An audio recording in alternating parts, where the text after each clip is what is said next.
이러한 유사과학들을 찾아내고 반증하는 영역 또한 굉장히 중요할 것 같은데, 이를 위해 어떤 노력을 기울여야 할 것인지 궁금합니다. 통계와 관련돼서도 유사과학적인 또는 가짜뉴스적인 이런 이야기들이 많이 있습니다. 예를 한번 들어볼까요?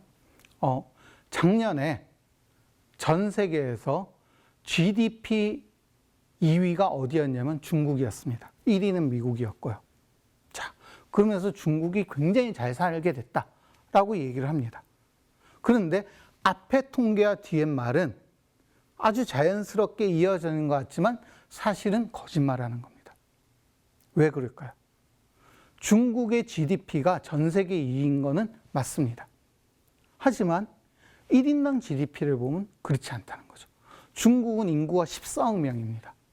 이 14억 명으로 GDP를 나눠보면은 우리나라보다 훨씬 낮습니다. 우리나라는 3만 달러가 넘어가요. 한 명당 GDP가. 그런데 중국 같은 경우에 한 명당으로 하면 10,000달러가 채 되지 않습니다. 이렇게 한 가지의 통계만을 가지고 뭔가를 얘기할 때 우리는 합리적 의심을 해야 됩니다. 저게 정말 맞는가? 저것과 관련된 다른 내가 찾아봐야 될 자료는 없을까?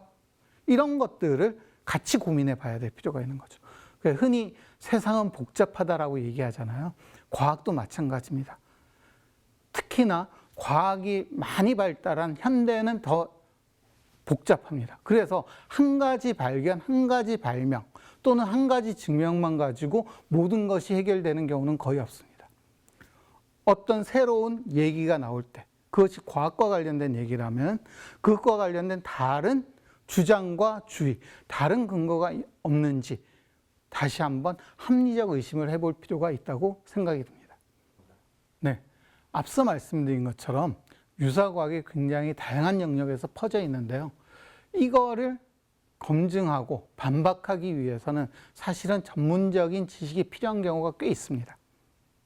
하지만 일반인들이 이런 전문적인 지식을 갖기는 쉽지 않죠.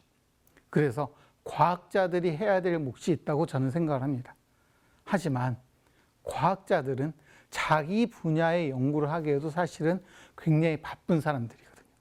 거기다가 이런 유사과학 또는 가짜과학을 반박한다고 뭔가 자기한테 들어오는 것도 없습니다. 그러다 보니까 유사과학에 대해서 사실은 이제 더 적극적으로 나서지 않는 측면이 있는데요.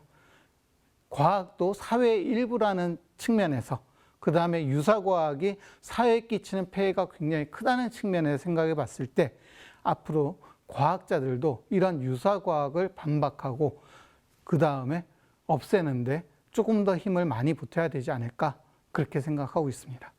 저는 여러분들이 합리적 의심과 그 다음에 과학적 회의주의라는 이런 관점으로 유사과학과 가짜과학 그리고 과학과 관련된 여러 가지 다양한 사안에 대해서 바라봐 주셨으면 하는 마지막 바람을 담아봅니다.